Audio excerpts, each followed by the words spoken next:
Hi, everybody. So good to see you. It's the full moon, and I'm so happy to see you. And I have some new friends here. My friend Tony from Australia is here tonight, and my sister is here, my famous sister.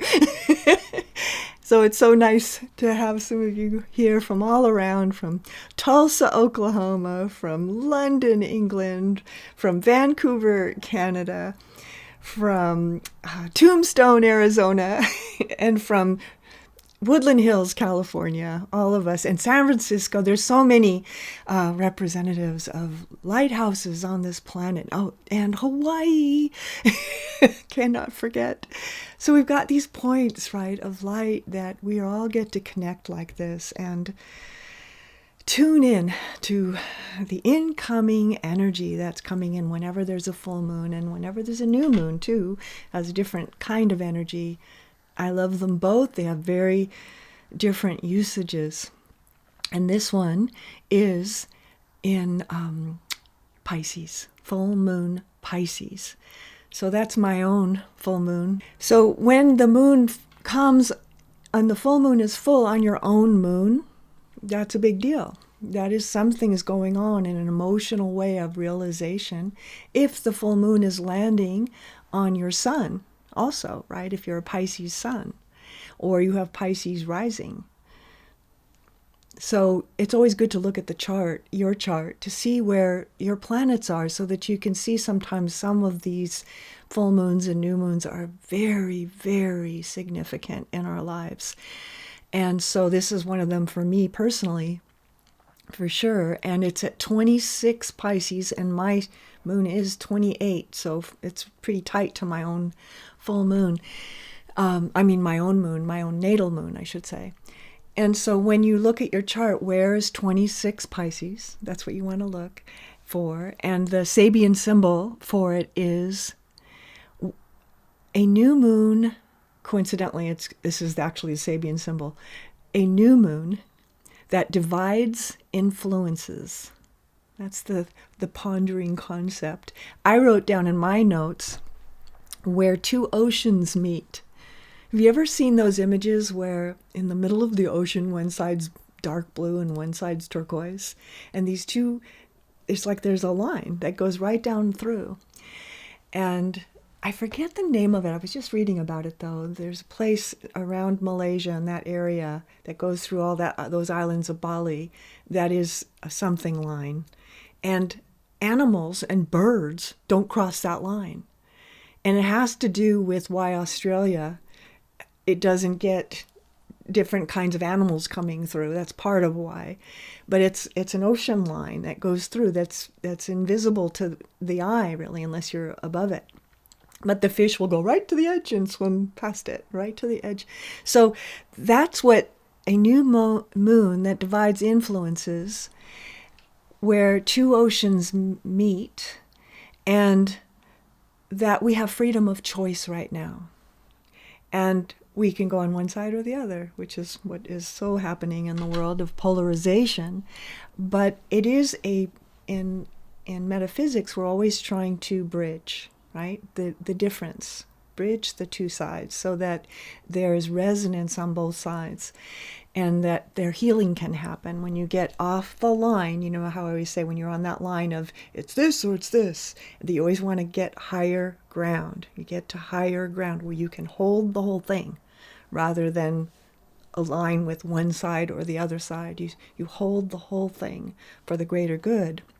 That you do with healing work, you do that with your personal work, you do it with problems in your life, anything that you're working on, you're holding the whole thing. When we get involved in that, should I do this or should I do that? When we get into those situations in our own thinking, we're in that same problem like we're seeing on the outside in the world. We're doing the same thing on the inside in our own world, of feeling like we have to make some hard decision when there's a bigger way to look at things. And so always trying to find that balance. I think of the tarot card of the Chariot, right?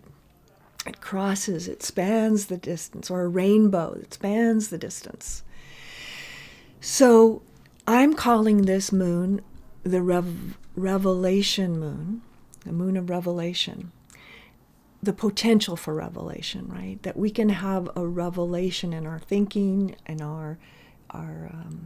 in our lives in some way, where we have a new way of looking at things, where we see things with new eyes.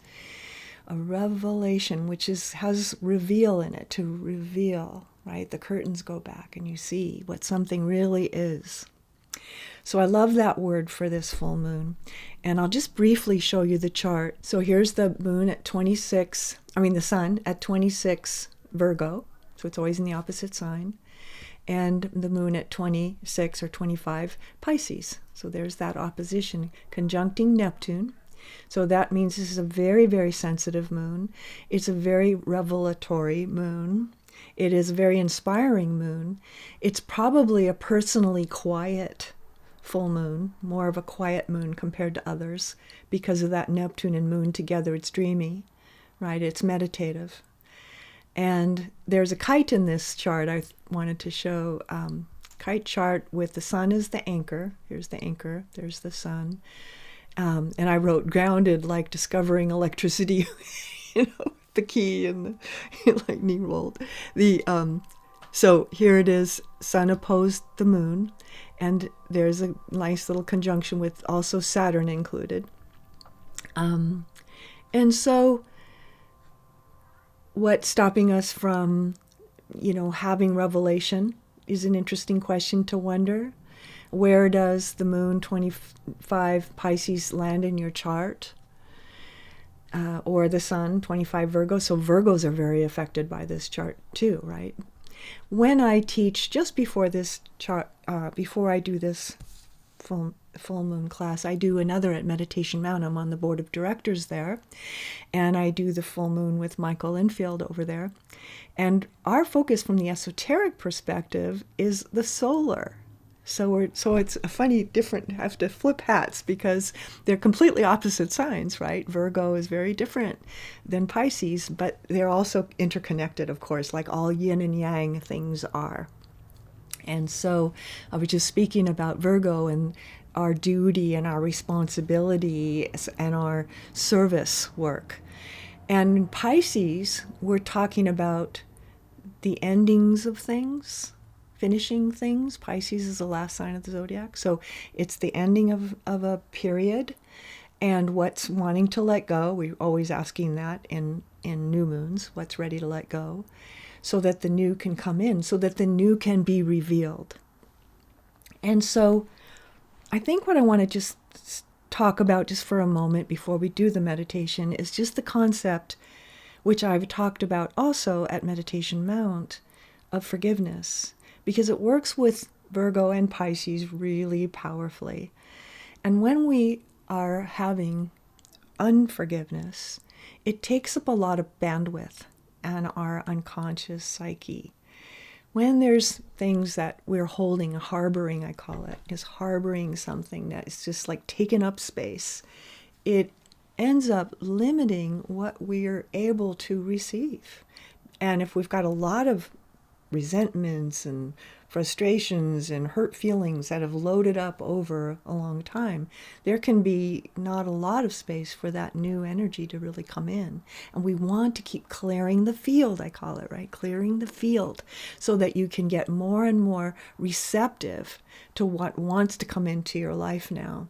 And since we're at a little bit, we have a partial lunar eclipse happening right now. It's on the North Node, which means that it's about the new things that are coming, right? New things that are trying to come into your life.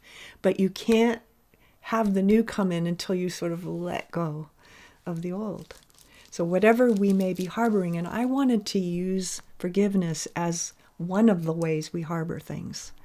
One of the ways that we hold back from letting ourselves have the full experience of being enlightened, right? To be full of light.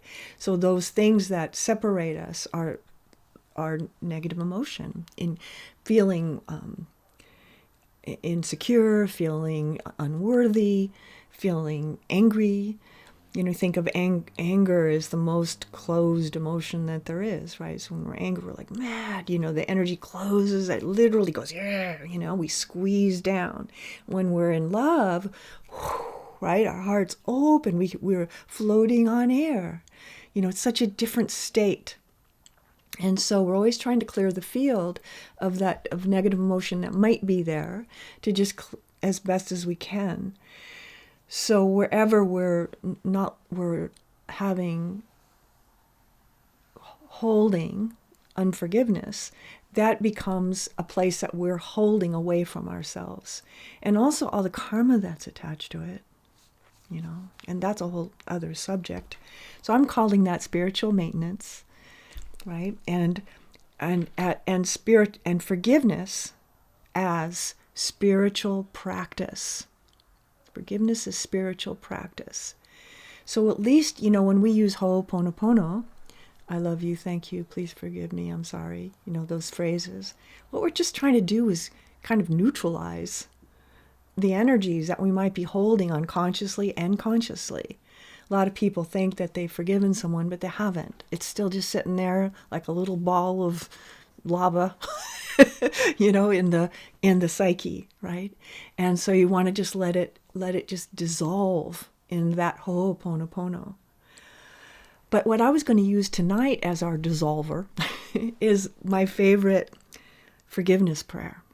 So I'll say this before we go into the meditation so that you can kind of hold it, and maybe I'll read it again in the meditation, but I'll read it here so that you can sort of feel what the energy of it is. It's just so good. It's so potent. It's so complete. And it's a Buddhist prayer. And it says, "If I have harmed anyone in any way, either knowingly or unknowingly, through my own confusions, I ask their forgiveness. If anyone has harmed me in any way, either knowingly or unknowingly, I forgive them. And if there is a situation I am not yet ready to forgive, I forgive myself for that, for now, right? For all the ways that I harm myself, negate, doubt, belittle myself, judge, or be unkind to myself through my own confusions, I forgive myself." And you just feel whoosh.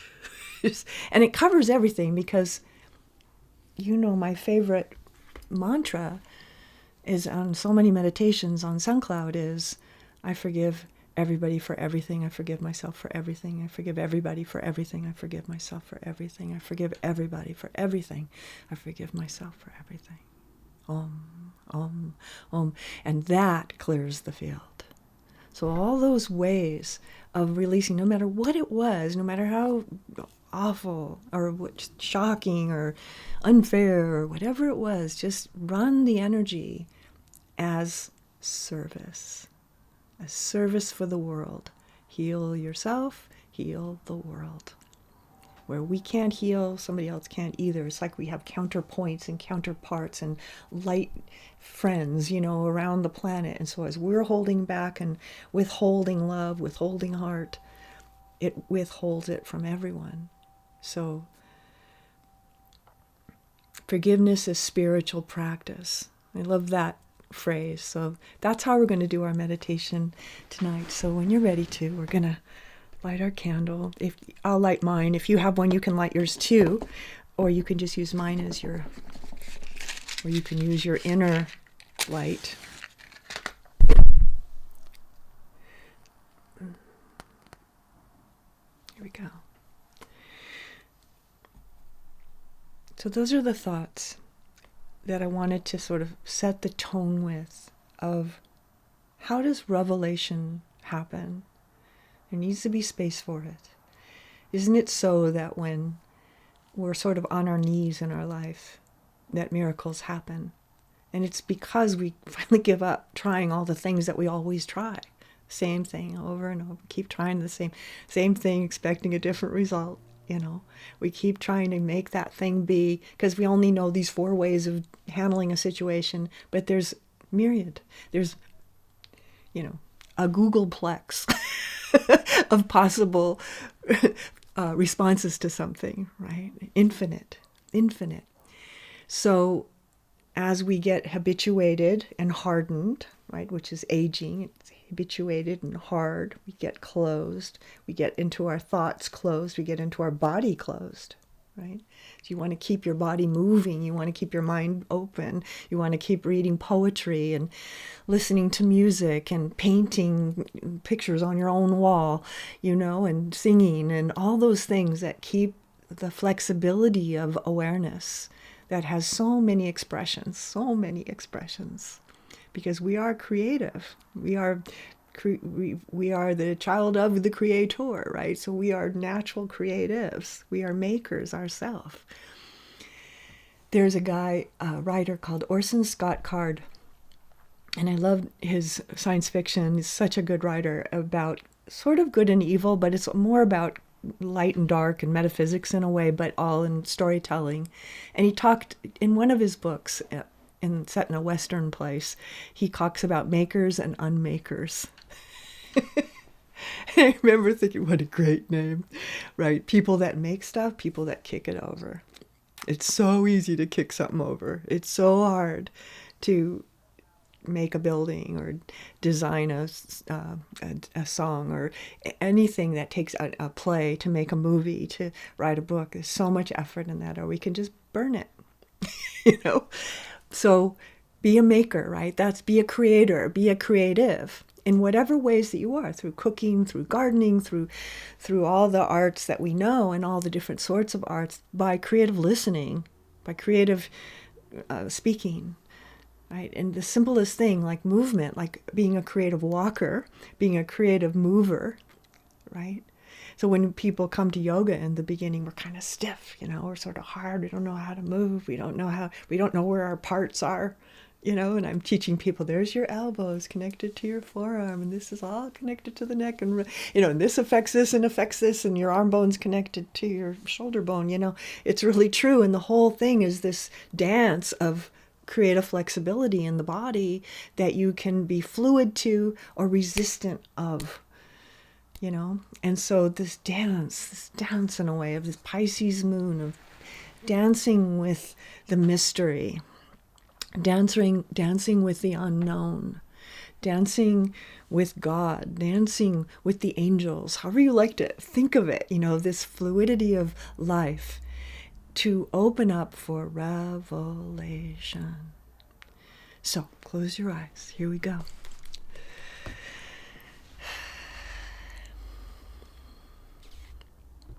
And just feel your breath as you bring yourself into this time and space. Releasing whatever's happening today and has been happening lately, to let yourself be present to this moment now. Your point of power is in the now. And letting yourself stand in that power of now. And just using your breath to relax your body and your emotions and your mind. And that's the hardest. They're all differently challenging. To relax the body, to relax emotions, to relax the mind. And some days your body will be the hardest thing to relax if it's in pain, right? And some days the emotional field will be the hardest to balance if your heart's broken, right? But most often it's the mind.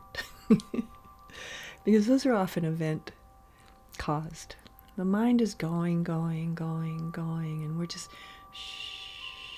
letting the mind come to stillness.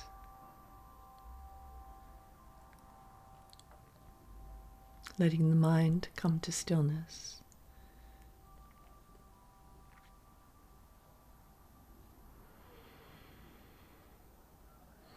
And just gently feel the heart center open and connecting to all the meditators here. Some you may know, some maybe none that you know, except me, but then you know me.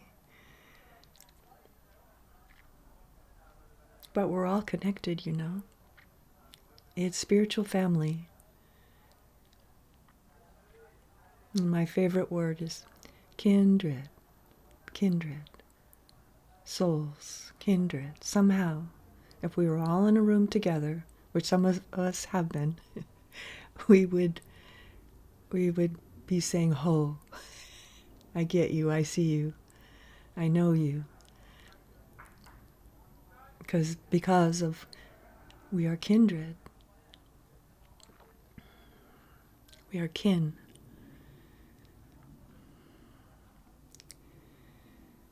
And so letting your heart sense the group and the greater group around the planet that have been meditating for the last few days and for another couple of days after the full moon, all in different time zones around the planet, and also for a 5-day period of people synchronizing with the full moon energy of Pisces, the mystery.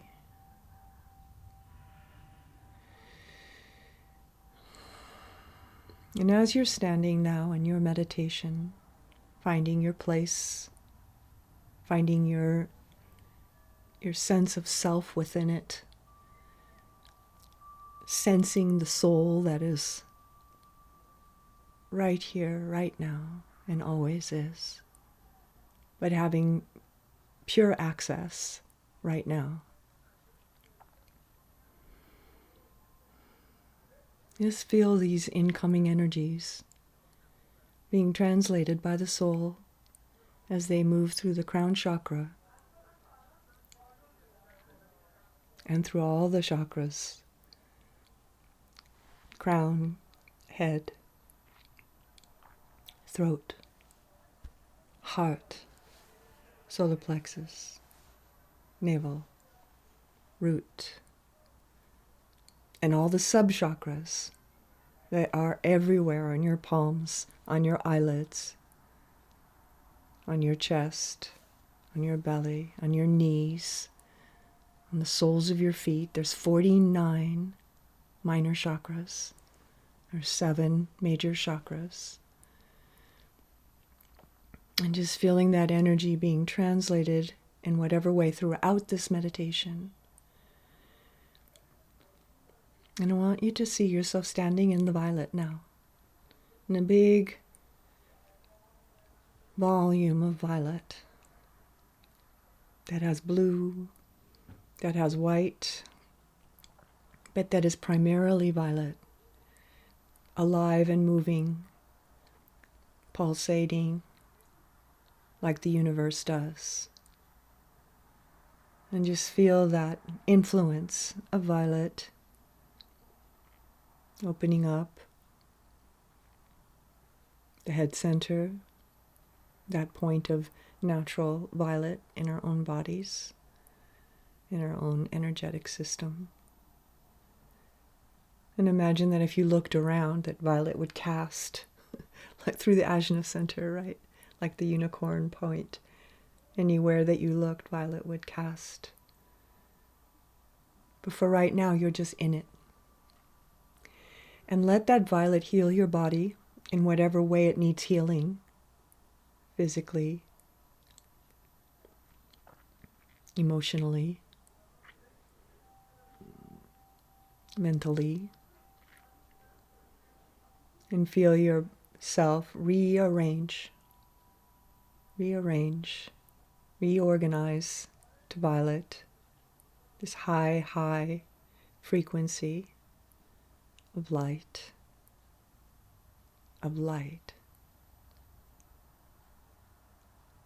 letting it move throughout the self.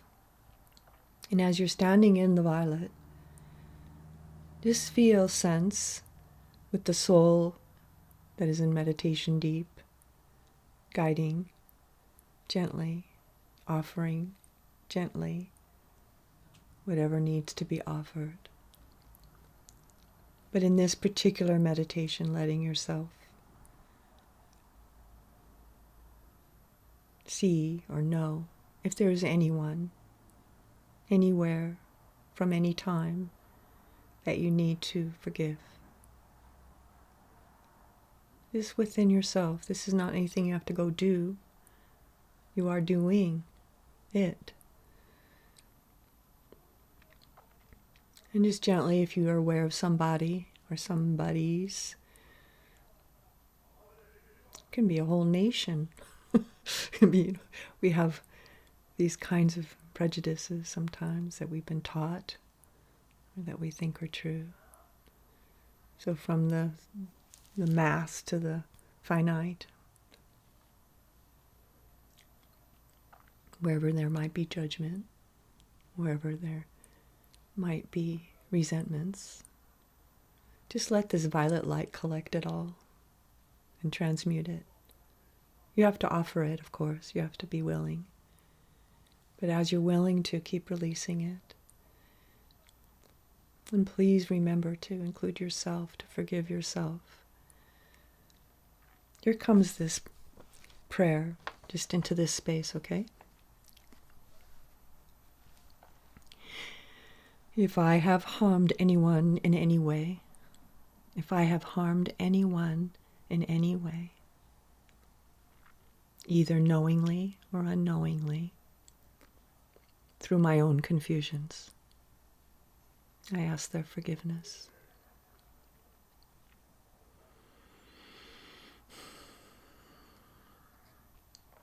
If anyone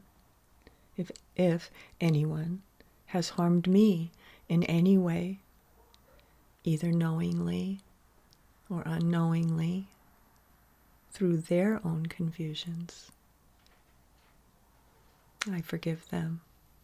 I forgive them.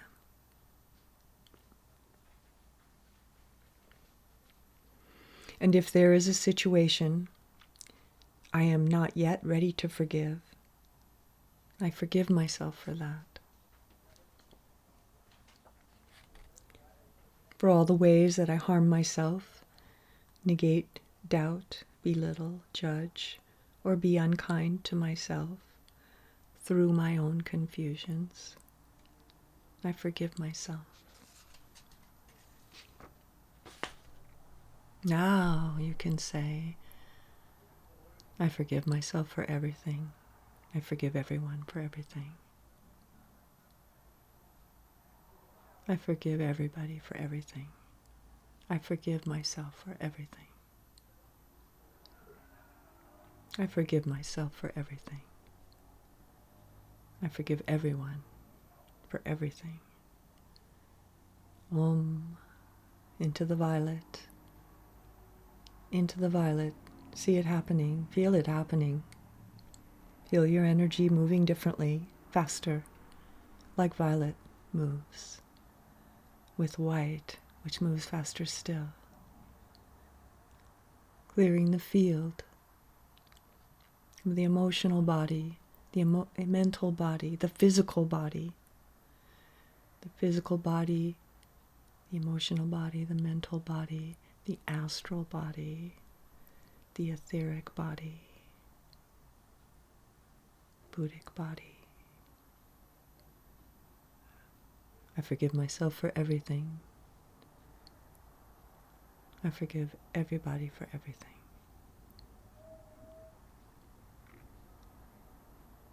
In the violet now, letting it be transmuted, offer it into the violet, into the universe, into the divine, and let it be transmuted.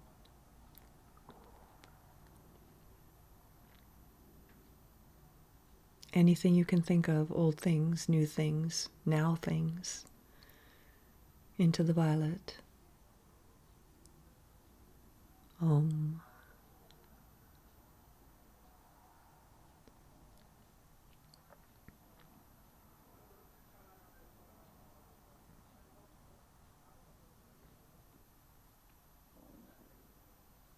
Into the violet.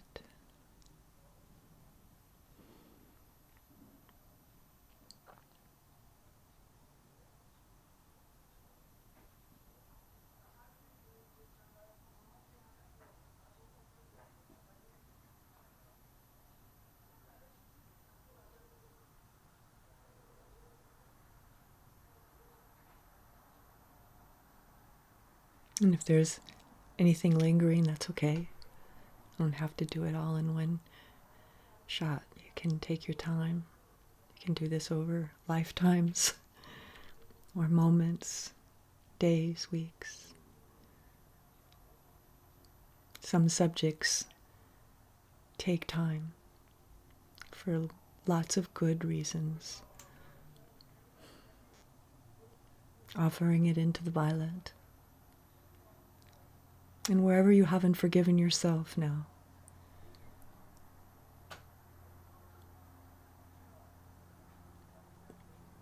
offering this into the violet. It's very subtle sometimes, these things to forgive in ourselves. Sometimes we know right what they are. Sometimes they're very, very watercolors,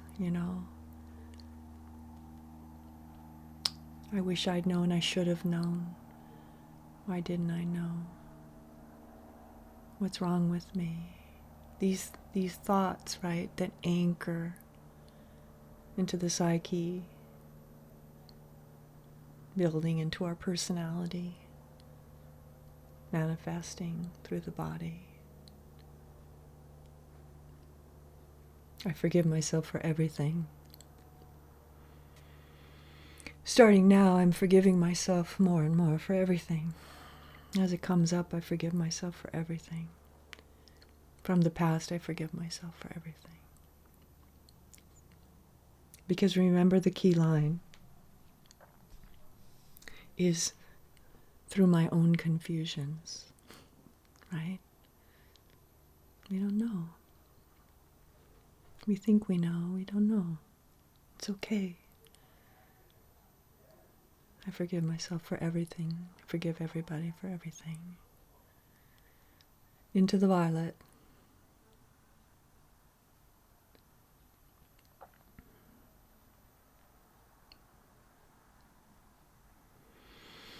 Cleaning the energy, clearing the energy, healing the energy. And then from there, as you're now standing on a mountain of violet, and all the other colors below, you can look at our planet and our earth and our peoples and our conditions and situations that we know about. And you offer this unconditional love to everybody, no exception. Any place, anybody, anything that comes to mind, any place. Unconditional love, this violet offering. Notice as you offer the violet to the world, it changes a little, the color. And that's perfect.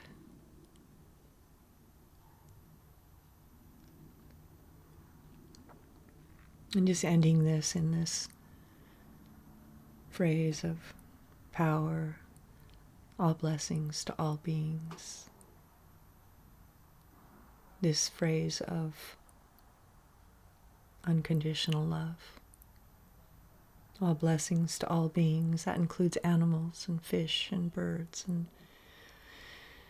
trees are beings. Mountains are beings. The planet is a being. All blessings to all beings.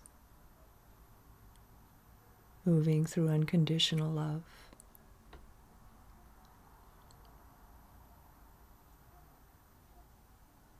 All blessings to all beings.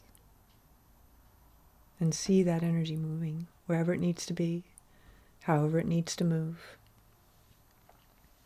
This offering, all blessings to all beings.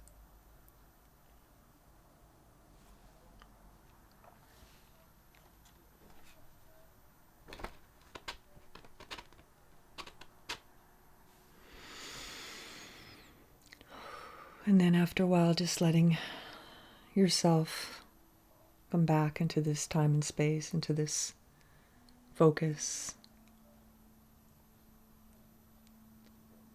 As you let your breath get deeper and fuller.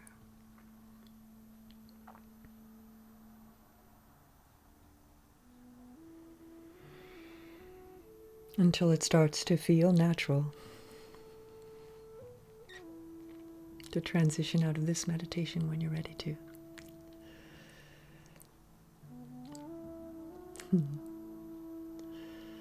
Yay. So we're coming into fall. Virgo starts fall. It's the touchdown of the year where things begin to manifest that we've been building, whatever we've been building, you know. And you can clear that. Could have been building something you don't really would like to unbuild it. Psychically, just take it apart. It's just a thought form. It's just a thought form. So thank you, everyone. I hope you have a wonderful month. I'll see you soon.